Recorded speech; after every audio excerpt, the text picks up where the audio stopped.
उत्तर प्रदेश के एक मध्यम वर्गीय परिवार की पृष्ठभूमि में बसी इस कहानी की शुरुआत होती है एक सीधे साधे सरकारी कर्मचारी सत्येंद्र मिश्रा से, जो अपनी साधारण जिंदगी में खुश है और अपने माता पिता की आज्ञा का पालन करता है। वह एक ईमानदार और सुलझे हुए व्यक्ति के रूप में जाना जाता है। दूसरी ओर आरती शुक्ला एक तेज तर्रार, आत्मनिर्भर और पढ़ी लिखी लड़की है, जो अपने करियर के लिए भी उतनी ही गंभीर है जितनी अपने परिवार के लिए। वह भी एक मध्यवर्गीय परिवार से ताल्लुक रखती है, जहां बेटियों को सीमित स्वतंत्रता दी जाती है, लेकिन आरती अपने आत्मविश्वास और दृढ़ निश्चय से आगे बढ़ रही है। एक दिन दोनों परिवारों के बीच रिश्ता तय होता है और सत्येंद्र और आरती पहली बार एक दूसरे से मिलते हैं। उनकी बातचीत संकोच से शुरू होती है, लेकिन जल्द ही दोनों एक दूसरे की सादगी और सोच से प्रभावित होते हैं। सत्येंद्र को आरती की स्पष्टवादी प्रवृत्ति और आत्मनिर्भर सोच पसंद आती है, जबकि आरती को सत्येंद्र का शांत स्वभाव और उसकी ईमानदारी आकर्षित करती है। आरती की छोटी बहन अभिलाषा और उसकी मां आरती को समझाती हैं कि शादी का फैसला सोच समझकर लेना चाहिए। आरती को अभी तक पूरी तरह यकीन नहीं होता कि शादी उसके करियर के लिए सही कदम है या नहीं, लेकिन सत्येंद्र की सरलता और उसे सम्मान देने वाले स्वभाव को देखकर वह हामी भर देती है। शादी की तैयारियां दोनों घरों में शुरू हो जाती हैं। सगाई होती है, रिश्तेदारों का आना जाना बढ़ता है, मिठाइयां, कपड़े, गहने, हर चीज की खरीदारी जोरों पर होती है। सत्येंद्र और आरती के बीच भी अब बातों का सिलसिला पड़ता है। फोन पर देर रात की बातचीत से लेकर शादी के कार्ड की डिजाइन तक वे हर छोटे बड़े फैसले में एक दूसरे से सलाह लेते हैं। इस बीच आरती का करियर भी एक मोड़ पर होता है। उसे पीसीएस परीक्षा देने का अवसर मिलता है और वह इस अवसर को गंवाना नहीं चाहती। वह यह बात सत्येंद्र को बताती है और वह उसका पूरा समर्थन करता है। सत्येंद्र कहता है कि वह चाहती है तो शादी के बाद भी परीक्षा दे सकती है। वह उसका पूरा साथ देगा। इस भरोसे से आरती को खुशी मिलती है, लेकिन वह अंदर ही अंदर इस बात से भी डरती है कि शादी के बाद उसे अपने करियर के लिए उतनी स्वतंत्रता मिलेगी या नहीं।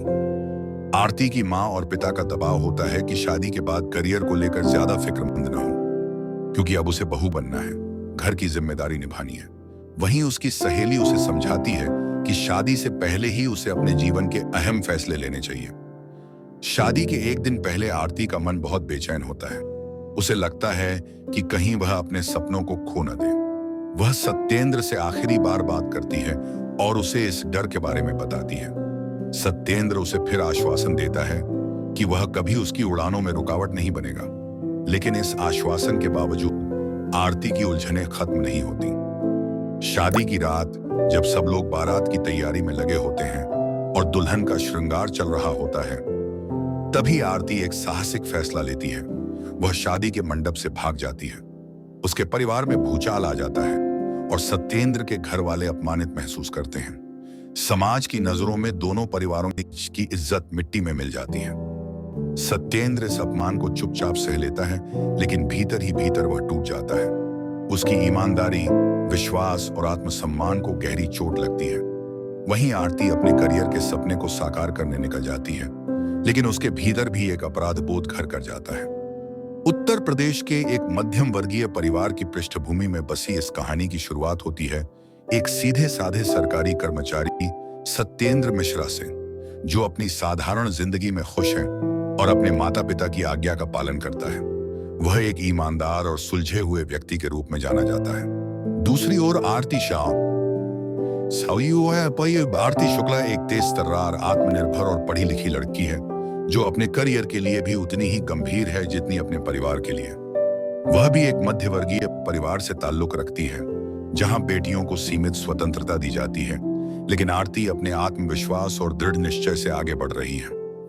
एक दिन दोनों परिवारों के बीच रिश्ता तय होता है और सत्येंद्र और आरती पहली बार एक दूसरे से मिलते हैं। उनकी बातचीत संकोच से शुरू होती है, लेकिन जल्द ही दोनों एक दूसरे की सादगी और सोच से प्रभावित होते हैं। सत्येंद्र को आरती की स्पष्टवादी प्रवृत्ति और आत्मनिर्भर सोच पसंद आती है, जबकि आरती को सत्येंद्र का शांत स्वभाव और उसकी ईमानदारी आकर्षित करती है। आरती की छोटी बहन अभिलाषा और उसकी मां आरती को समझाती हैं कि शादी का फैसला सोच समझकर लेना चाहिए। आरती को अभी तक पूरी तरह यकीन नहीं होता कि शादी उसके करियर के लिए सही कदम है या नहीं, लेकिन सत्येंद्र की सरलता और उसे सम्मान देने वाले स्वभाव को देखकर वह हामी भर देती है। शादी की तैयारियां दोनों घरों में शुरू हो जाती हैं। सगाई होती है, रिश्तेदारों का आना जाना बढ़ता है, मिठाइयां, कपड़े, गहने, हर चीज की खरीदारी जोरों पर होती है। सत्येंद्र और आरती के बीच भी अब बातों का सिलसिला बढ़ता है। फोन पर देर रात की बातचीत से लेकर शादी के कार्ड की डिजाइन तक अब आस भरे के वे हर छोटे बड़े फैसले में एक दूसरे से सलाह लेते हैं। इस बीच आरती का करियर भी एक मोड़ पर होता है। उसे पीसीएस परीक्षा देने का अवसर मिलता है और वह इस अवसर को गंवाना नहीं चाहती। वह यह बात सत्येंद्र को बताती है और वह उसका पूरा समर्थन करता है। सत्येंद्र कहता है कि वह चाहती है तो शादी के बाद भी परीक्षा दे सकती है। वह उसका पूरा साथ देगा। इस भरोसे से आरती को खुशी मिलती है, लेकिन वह अंदर ही अंदर इस बात से भी डरती है कि शादी के बाद उसे अपने करियर के लिए उतनी स्वतंत्रता मिलेगी या नहीं। आरती की मां और पिता का दबाव होता है कि शादी के बाद करियर को लेकर ज्यादा फिक्रमंद न हो, क्योंकि अब उसे बहू बनना है, घर की जिम्मेदारी निभानी है। वहीं उसकी सहेली उसे समझाती है कि शादी से पहले ही उसे अपने जीवन के अहम फैसले लेने चाहिए। शादी के एक दिन पहले आरती का मन बहुत बेचैन होता है। उसे लगता है कि कहीं वह अपने सपनों को खो न दे। वह सत्येंद्र से आखिरी बार बात करती है और उसे इस डर के बारे में बताती है। सत्येंद्र उसे फिर आश्वासन देता है कि वह कभी उसकी उड़ानों में रुकावट नहीं बनेगा, लेकिन इस आश्वासन के बावजूद आरती की उलझनें खत्म नहीं होती। शादी की रात जब सब लोग बारात की तैयारी में लगे होते हैं और दुल्हन का श्रृंगार चल रहा होता है, तभी आरती एक साहसिक फैसला लेती है। वह शादी के मंडप से भाग जाती है। उसके परिवार में भूचाल आ जाता है और सत्येंद्र के घर वाले अपमानित महसूस करते हैं। समाज की नजरों में दोनों परिवारों की इज्जत मिट्टी में मिल जाती है। सत्येंद्र इस अपमान को चुपचाप सह लेता है, लेकिन भीतर ही भीतर वह टूट जाता है। उसकी ईमानदारी, विश्वास और आत्मसम्मान को गहरी चोट लगती है। वहीं आरती अपने करियर के सपने को साकार करने निकल जाती है, लेकिन उसके भीतर भी एक अपराध बोध घर कर जाता है। कहानी के पहले भाग का अंत होता है दो अलग होते व्यक्तित्वों के निर्णयों और उनके परिणामों के साथ। एक ऐसा मोड़ आता है जहां प्रेम, विश्वास, समाज और सपनों के बीच संघर्ष शुरू होता है। भाग 2। आरती अपने फैसले के साथ एक नई जिंदगी शुरू करती है। वह अपने शहर से दूर जाकर एक हॉस्टल में रहने लगती है और पीसीएस परीक्षा की तैयारी में जुट जाती है। शुरू में उसे अपराध बोध, पछतावा और आत्मग्लानि सताती है। उसे सत्येंद्र की आंखों में देखा गया भरोसा याद आता है जिसे उसने तोड़ा, लेकिन फिर वह अपने लक्ष्य को याद कर खुद को संभालती है और पढ़ाई में जुट जाती है। दूसरी ओर सत्येंद्र का जीवन पूरी तरह बदल जाता है। उसका आत्मविश्वास चकनाचूर हो गया है। परिवार की बेइज्जती, समाज के ताने और खुद की भावनात्मक पीड़ा ने उसे भीतर से कठोर बना दिया है। वह नौकरी में और अधिक गंभीर हो जाता है। प्रमोशन पाने के लिए कड़ी मेहनत करता है और अपने भीतर की तकलीफ को सफलता से ढकने की कोशिश करता है। वर्ष बीतते हैं। आरती अब एक प्रशासनिक अधिकारी बन चुकी होती है। उसने अपने परिवार को साबित कर दिया है कि उसका फैसला गलत नहीं था। वह प्यासे था, लेकिन वह भावनात्मक रूप से अब भी अधूरी है। वहीं सत्येंद्र अब एक कड़क, तेज-तर्रार और अधिकारी जैसा बन चुका होता है, जो अब भावनाओं से ज्यादा अपने काम से मतलब रखता है। एक दिन दोनों की किस्मत फिर से टकराती है। आरती को एक घोटाले की जांच में जिम्मेदारी दी जाती है और इस केस में जो शख्स सबसे ऊपर होता है वह और कोई नहीं बल्कि सत्येंद्र होता है, जो अब जिला मजिस्ट्रेट बन चुका होता है। पहली बार जब वे आमने सामने आते हैं तो सालों पुरानी भावनाएं फिर से जाग उठती हैं, लेकिन अब दोनों बदल चुके हैं। सत्येंद्र का व्यवहार अब कठोर और व्यावसायिक है, जबकि आरती भावनात्मक रूप से अस्थिर होती है। उनके बीच अब संघर्ष है, एक अधिकारी और एक जांचकर्ता का, लेकिन उस संघर्ष की परतों में पुराने प्यार,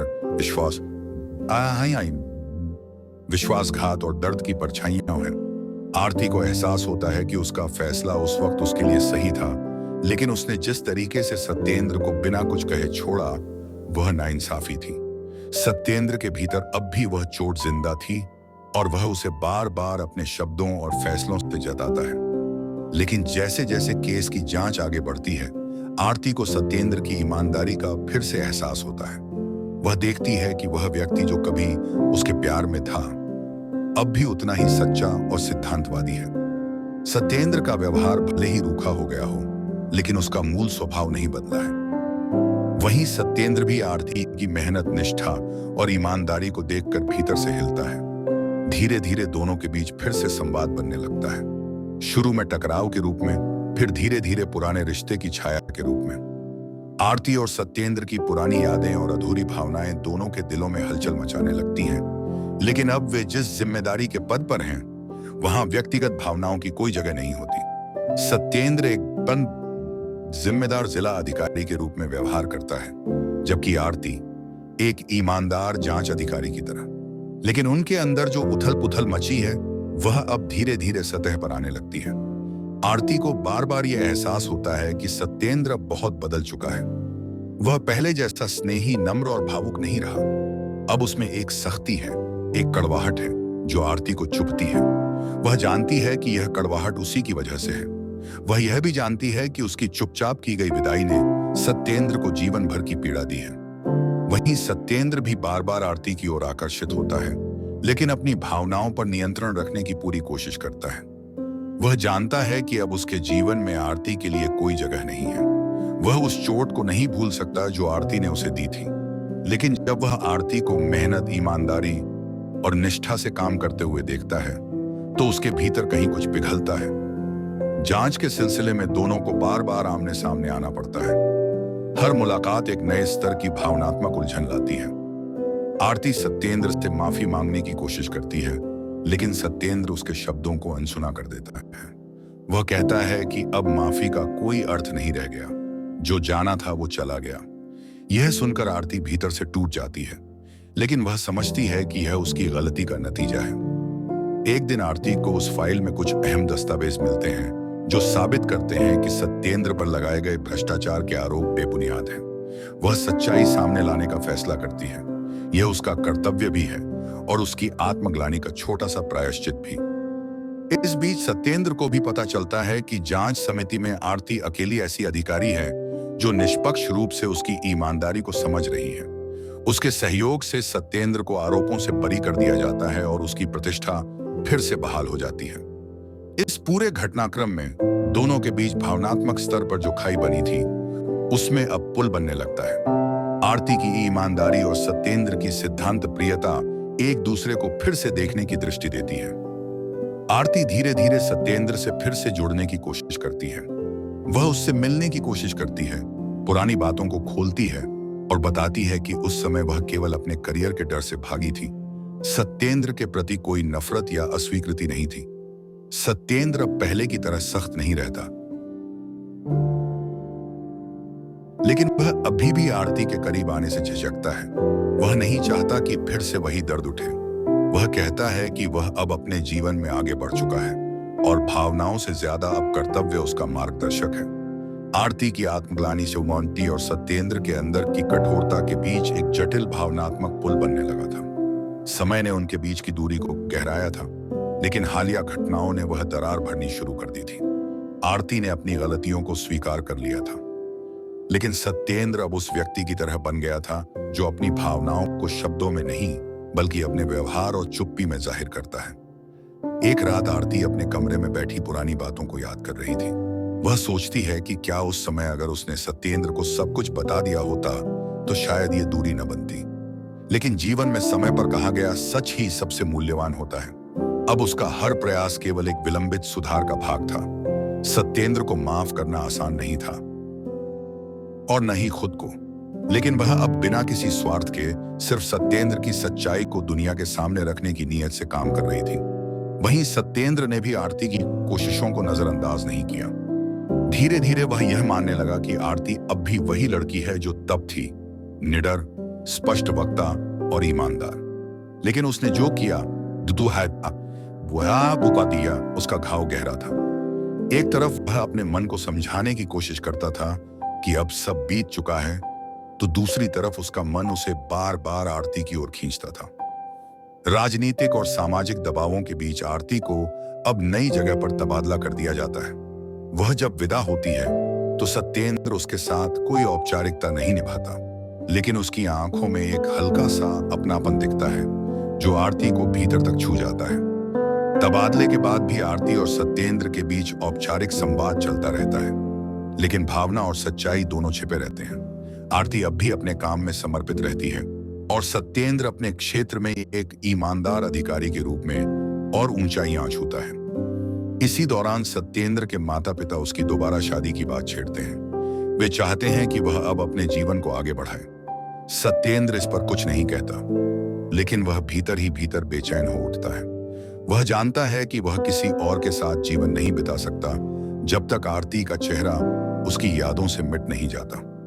इस बीच एक सेमिनार में दोनों की मुलाकात फिर होती है। इस बार उनका व्यवहार संयमित होता है, लेकिन आरती की नजरों में अब भी वो गहराई है जो सत्येंद्र को विचलित करती है। सेमिनार के बाद आरती सत्येंद्र से मिलने की कोशिश करती है। वे एक शांत जगह मिलते हैं जहां आरती पहली बार खुलकर अपनी भावनाएं जाहिर करती है। वह कहती है कि वह अब भी उसी से प्यार करती है और वह अब एक नई शुरुआत करना चाहती है। सत्येंद्र चुप रहता है। वह भावनाओं में बहने से इनकार करता है। वह कहता है कि जीवन कोई फिल्म नहीं है जहां सब कुछ पीछे मुड़कर सही किया जा सके। कुछ फैसले हमेशा के लिए सब कुछ बदल देते हैं। आरती की आंखें नम हो जाती हैं, लेकिन वह उसे दोष नहीं देती। वह जानती है कि सत्येंद्र जो कह रहा है वह सही है। समय बीतता है। आरती अपने काम में लगी रहती है, लेकिन अंदर से अब भी अधूरी है। वहीं सत्येंद्र पहले से अधिक अकेला हो गया है।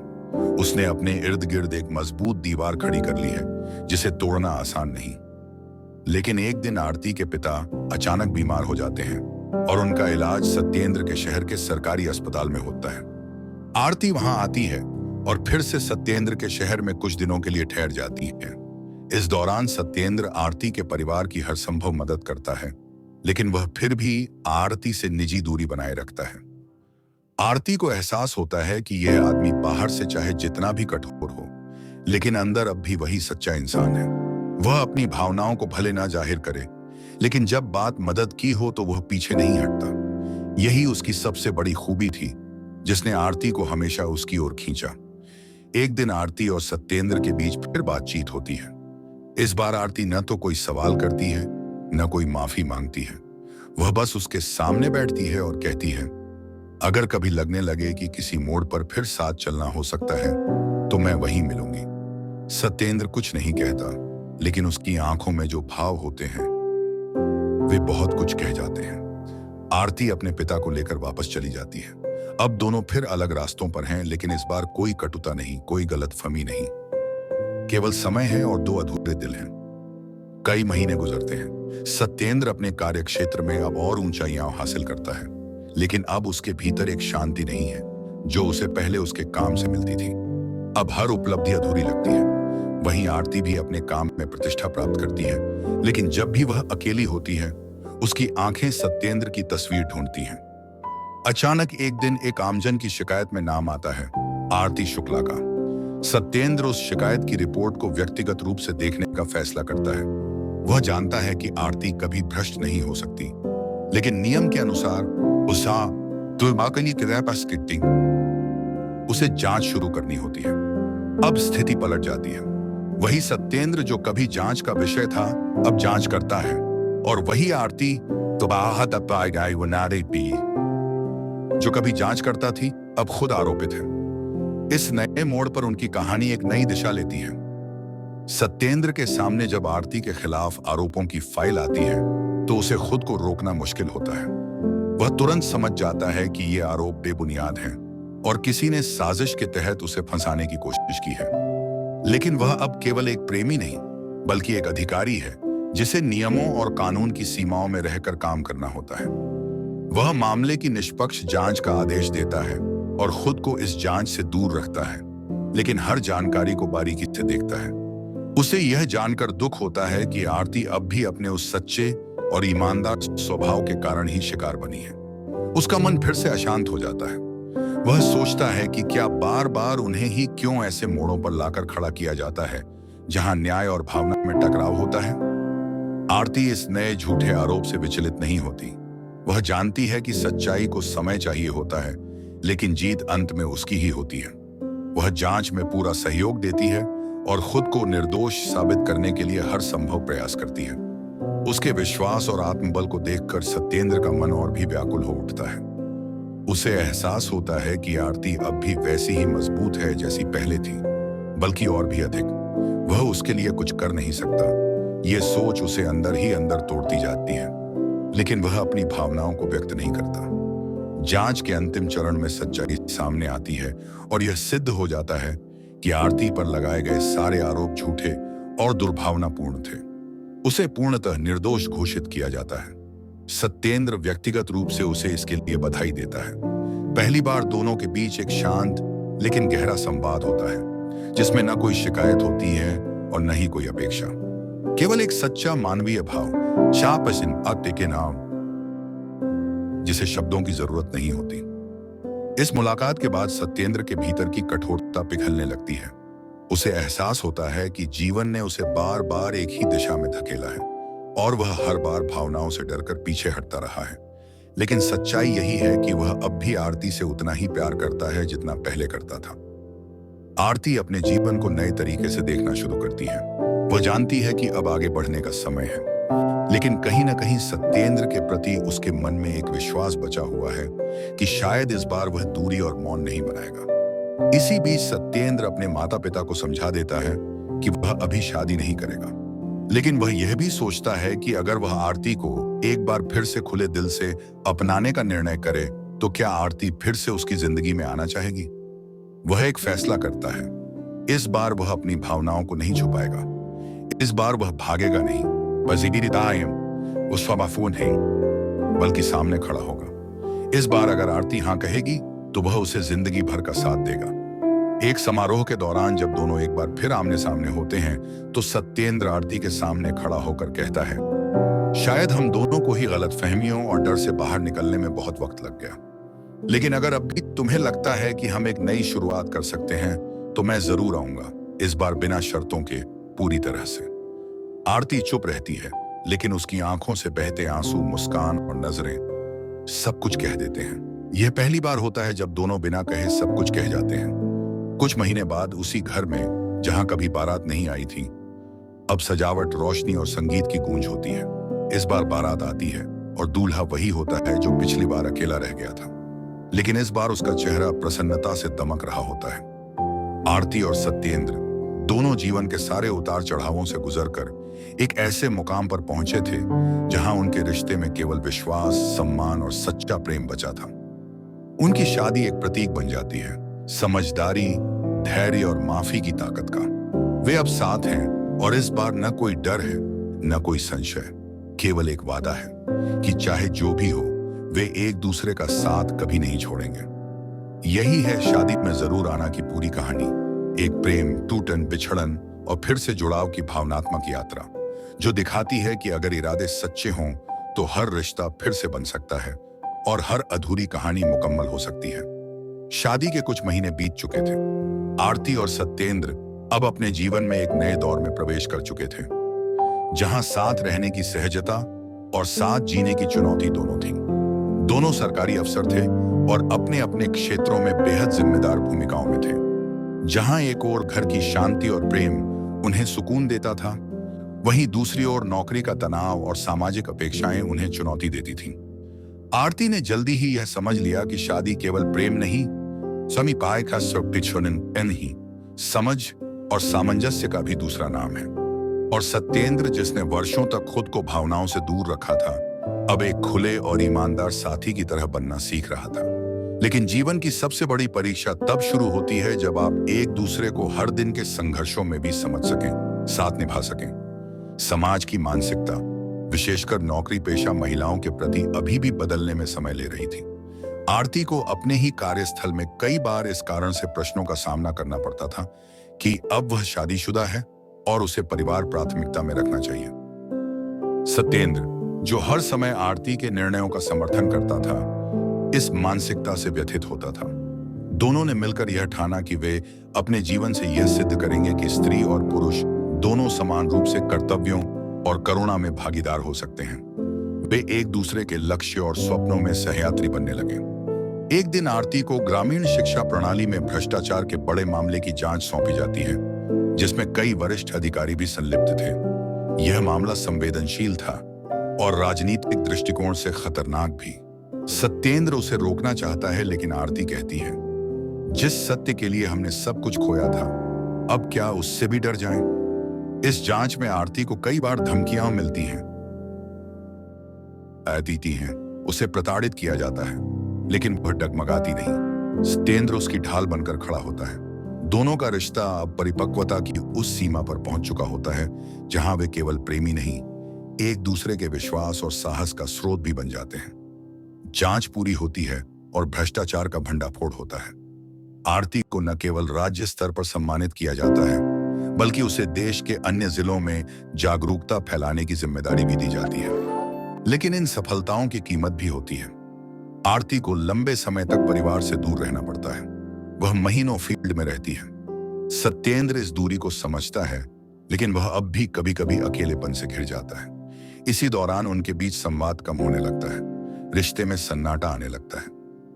एक दिन जब आरती लौटती है तो सत्येंद्र उससे कहता है कि उसने खुद को खोया हुआ महसूस किया। वह कहता है, मैं चाहता हूं कि तुम उड़ो, लेकिन क्या मैं भी तुम्हारे साथ हूं? इसका भरोसा तुमने कब का खो दिया है? आरती की आंखों से आंसू बहने लगते हैं। वह जानती है कि सत्येंद्र ने कभी कोई शिकायत नहीं की, लेकिन अब वह टूटने की कगार पर है। उसी रात दोनों घंटों तक बातें करते हैं। वे अपने डर, अकेलेपन, सपनों और अधूरे संवादों को बांटते हैं। यह संवाद उन्हें फिर एक नई ऊर्जा देता है। वे अब पहले से कहीं ज्यादा मजबूती से बंध चुके थे। विवाह अब उनके लिए केवल साथ जीने का वादा नहीं, बल्कि समाज के लिए प्रेरणा बन गया था। उन्होंने एक फाउंडेशन शुरू किया जिसमें वे ग्रामीण बच्चों को मुफ्त शिक्षा, महिलाओं को स्वरोजगार और नौजवानों को प्रशासनिक सेवाओं के लिए मार्गदर्शन देने लगे। अब वे एक टीम बन चुके थे जिन्होंने अपने संबंधों की गहराई से समाज के प्रति अपनी जिम्मेदारी को जोड़ा। लोग उन्हें एक आदर्श दंपति की तरह देखते थे, लेकिन वे स्वयं जानते थे कि यह रास्ता केवल प्रेम से नहीं, कन्हा बल्कि संघर्ष, क्षमा, संवाद और साझेदारी से बना है। और इस प्रकार शादी में जरूर आना की यह कहानी यहीं खत्म नहीं होती, बल्कि यही वह मोड़ है जहां से एक नई कहानी शुरू होती है, सार्थकता की, परिवर्तन की और सबसे बढ़कर साझे जीवन की। फाउंडेशन की सफलता के बाद आरती और सत्येंद्र का जीवन नई दिशा में आगे बढ़ रहा था, लेकिन काम के बढ़ते विस्तार ने अब उन्हें एक और नए मोड़ पर ला खड़ा किया था, निजी जीवन बनाम सामाजिक कर्तव्य। आरती को दिल्ली बुलाया गया था, जहां उसे शिक्षा मंत्रालय के साथ सलाहकार के रूप में कार्य करने का निमंत्रण मिला। यह न केवल एक प्रतिष्ठा की बात थी, बल्कि एक राष्ट्रीय बदलाव का अवसर भी। सत्येंद्र ने तुरंत उसे प्रोत्साहित किया, लेकिन इस बार दूरी लंबी और समय अधिक था। आरती को लगभग 1 साल के लिए दिल्ली में रहना था। दोनों जानते थे कि यह अवसर महत्वपूर्ण है, लेकिन साथ ही यह भी कि यह दूरी अब रिश्ते की अगली परीक्षा होगी। दिल्ली का जीवन तेज, राजनीतिक और निर्णय मूलक था। आरती इसमें खुद को झोंक देती है, लेकिन जैसे जैसे समय बीतता है उसका अपने निजी जीवन से जुड़ाव कम होता जाता है। सत्येंद्र, जो पहले इसे अस्थायी समझ रहा था, अब महसूस करने लगता है कि वह पीछे छूटता जा रहा है। उसका मन व्याकुल हो उठता है, लेकिन वह शिकायत नहीं करता। वह आरती से नियमित बात करने की कोशिश करता है, लेकिन जवाब अब संक्षिप्त और औपचारिक होने लगते हैं। वह समझता है कि यह वक्त का प्रभाव है, लेकिन भीतर कहीं वह डरता भी है कि कहीं फिर से वही कहानी दोहराई न जाए जो वर्षों पहले अधूरी रह गई थी। एक दिन सत्येंद्र एक छोटे से गांव के सरकारी स्कूल के दौरे पर जाता है, जहां उसे बच्चों की स्थिति देख भावुकता आती है। वहीं उसे आरती की कही एक बात याद आती है, शिक्षा केवल किताबों से नहीं, उदाहरणों से मिलती है। उस क्षण वह निर्णय लेता है कि वह इंतजार नहीं करेगा, वह भी शिक्षा के क्षेत्र में सक्रिय योगदान देगा। वह एक स्वैच्छिक शिक्षण कार्यक्रम शुरू करता है, जहां वह सप्ताहांत में गांवों में जाकर बच्चों को प्रेरित करता है, उन्हें सामान्य ज्ञान, प्रशासनिक ज्ञान और सामाजिक चेतना की शिक्षा देता है। इधर आरती को भी दिल्ली में महसूस होने लगता है कि वह बहुत कुछ पीछे छोड़ आई है। उसकी उपलब्धियां उसे संतोष तो देती हैं, लेकिन संतुष्टि नहीं। वह सत्येंद्र के फाउंडेशन की खबरें अखबारों में पढ़ती है और जानती है कि वह अब भी उतना ही समर्पित है जितना पहले था। वह एक शाम दिल्ली के अकेलेपन में अपने कमरे में बैठी होती है और पहली बार सत्येंद्र को लंबा पत्र लिखती है। उसमें वह कहती है, मैंने पाया बहुत कुछ है, लेकिन खोया वो जो सबसे कीमती था, तुम्हारा साथ, तुम्हारी बातें और वो हमारी साझी जिंदगी। इस पत्र के जवाब में सत्येंद्र एक वीडियो भेजता है जिसमें उसके गांव के बच्चे आरती के लिए गा रहे होते हैं। वह कहता है, तुम्हारे बिना मैं अकेला नहीं था, लेकिन अधूरा था। अब जब तुम लौटो तो केवल एक उपलब्धि बनकर नहीं, मेरी साथी बनकर लौटना। यह संवाद उनके रिश्ते को नई ऊंचाई देता है। आरती तुरंत त्यागपत्र नहीं देती, लेकिन वह सारे प्रोजेक्ट पूरे कर 1 साल बाद लौटने का निर्णय लेती है और लौटकर वह सीधे उस स्कूल में जाती है जहां कभी सत्येंद्र बच्चों को पढ़ाता था। वहीं दोनों की फिर से मुलाकात होती है। बिना कोई शब्द कहे, केवल आंखों से सब कुछ कह डालते हैं। अब उनका रिश्ता किसी औपचारिक समझौते से नहीं, बल्कि साझी सोच और साझा उद्देश्य से बंधा हुआ होता है। वे मिलकर पूरे राज्य में 100 शिक्षा केंद्र खोलने की योजना बनाते हैं, जिसमें सामाजिक न्याय, महिलाओं की शिक्षा और युवाओं की प्रशासनिक तैयारी को प्रमुखता दी जाती है। आरती और सत्येंद्र अब केवल पति पत्नी नहीं, बल्कि सामाजिक बदलाव के वाहक बन चुके थे। उनका रिश्ता एक उदाहरण बन चुका था कि प्रेम केवल भावुकता नहीं, बल्कि साझा संघर्ष और योगदान का नाम है। आरती और सत्येंद्र अब एक ऐसे मुकाम पर पहुंच चुके थे जहां उनके व्यक्तिगत जीवन और सामाजिक योगदान के बीच की रेखा मिट चुकी थी। वे एक दूसरे के लिए जीवन साथी ही नहीं, उस तंदपावाना उद्देश्य साथी भी बन चुके थे। राज्य भर में उनके द्वारा खोले गए शिक्षा केंद्र अब ग्रामीण क्षेत्रों में उजाला फैला रहे थे। बच्चों के चेहरे पर मुस्कान, माताओं की आंखों में उम्मीद,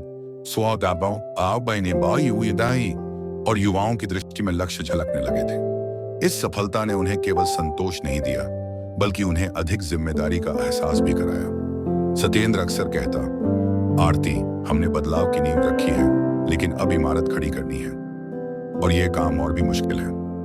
आरती उसकी बात पर मुस्कुराकर कहती, जो मुश्किल होता है वही स्थायी होता है।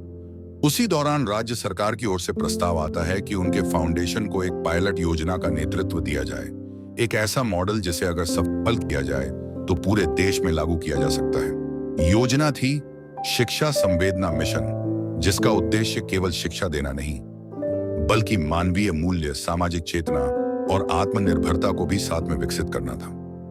आरती और सत्येंद्र इस प्रस्ताव को स्वीकार करते हैं, लेकिन वे तय करते हैं कि वे खुद इस योजना का संचालन ग्राउंड लेवल पर करेंगे। दोनों एक बार फिर से कार्यालयी जीवन से दूर ग्रामीण जीवन के भीतर प्रवेश करते हैं, जहां सड़कों की धूल, खेतों की खुशबू और बच्चों की हंसी उन्हें ऊर्जा देती है। वे सबसे पहले एक आदिवासी क्षेत्र में जाते हैं, जहां शिक्षा का नाम भी बहुतों ने नहीं सुना था। वहां उन्हें केवल अशिक्षा नहीं, बल्कि गहरा अविश्वास भी मिलता है। सरकारों के वादों और नेताओं के झूठों ने लोगों को कठोर बना दिया था। सत्येंद्र कहता है, हमें यहाँ किताबों से पहले विश्वास का पाठ पढ़ाना होगा। वे महीनों वहां रहते हैं, लोगों के साथ खेत में काम करते हैं, उनके त्योहारों में शामिल होते हैं, उनकी भाषा में बात करना सीखते हैं। धीरे धीरे वे अजनबी से अपने बन जाते हैं। जब पहली बार एक बूढ़ा व्यक्ति कहता है, तुम हमारे जैसे हो, इसलिए हम तुम्हें सुनेंगे, तो आरती की आंखें नम हो जाती हैं। वह जानती है यही वो पल है जहां परिवर्तन की शुरुआत होती है। 1 साल के भीतर पानन वे उस क्षेत्र में 3 विद्यालय खोलते हैं, परंपरा और आधुनिकता के समन्वय से भरे हुए। इनमें न केवल पढ़ाई होती है, बल्कि बच्चों को हस्तशिल्प, जैविक खेती, लोक संगीत और आत्मरक्षा की भी शिक्षा दी जाती है। महिलाएं इन विद्यालयों से जुड़कर स्वयं सहायता समूह बनाती हैं और स्थानीय उत्पादों की बिक्री से आत्मनिर्भर बनती हैं। मीडिया इस काम को ग्रामीण पुनर्जागरण कहकर सराहती है, लेकिन सत्येंद्र और आरती इन प्रशंसाओं से दूर अपने काम में लगे रहते हैं। वे मानते हैं कि सच्चा सम्मान तब मिलता है जब कोई बच्चा अपने माता पिता से कहता है, मुझे स्कूल जाना है, या जब कोई माँ अपने बेटे से कहती है, बेटी को भी पढ़ाओ। इसी बीच उनकी अपनी जिंदगी भी नई दिशा में जाती है। कई वर्षों के साथ संघर्ष और समर्पण के बाद आरती मां बनती है। यह खबर पूरे फाउंडेशन के लिए उत्सव बन जाती है। सत्येंद्र कहता है, हमने सैकड़ों बच्चों के जीवन में उजाला लाया है। अब यह उजाला हमारे घर भी आ रहा है। लेकिन इस खुशी के साथ साथ एक नया डर भी आता है। क्या वे अपने इस काम और अपने नवजात शिशु दोनों को समान समर्पण दे पाएंगे? आरती कहती है, हमने जीवन भर समाज को घर की तरह समझा। अब समय है कि अपने घर को भी समाज की तरह समझें, प्रेम, समय और समर्पण के साथ। वे एक संतुलन बनाते हैं। बच्चा उनके साथ हर जगह जाता है। शिक्षा केंद्रों में उसका झूला लगता है, जनसभाओं में उसकी हंसी गूंजती है। वह उनके मिशन का सबसे मासूम साथी बन जाता है। आरती और सत्येंद्र अब न केवल एक सामाजिक परिवर्तन की कहानी है, बल्कि वे यह भी प्रमाण बन चुके हैं कि दो लोगों की साझी सोच, उम्मीद और मेहनत पूरे समाज की दिशा बदल सकती है। उनकी कहानी बताती है कि शादी में केवल आना नहीं चाहिए, उसमें टिके रहना, साथ चलना और साथ बढ़ना ही असली विजय है।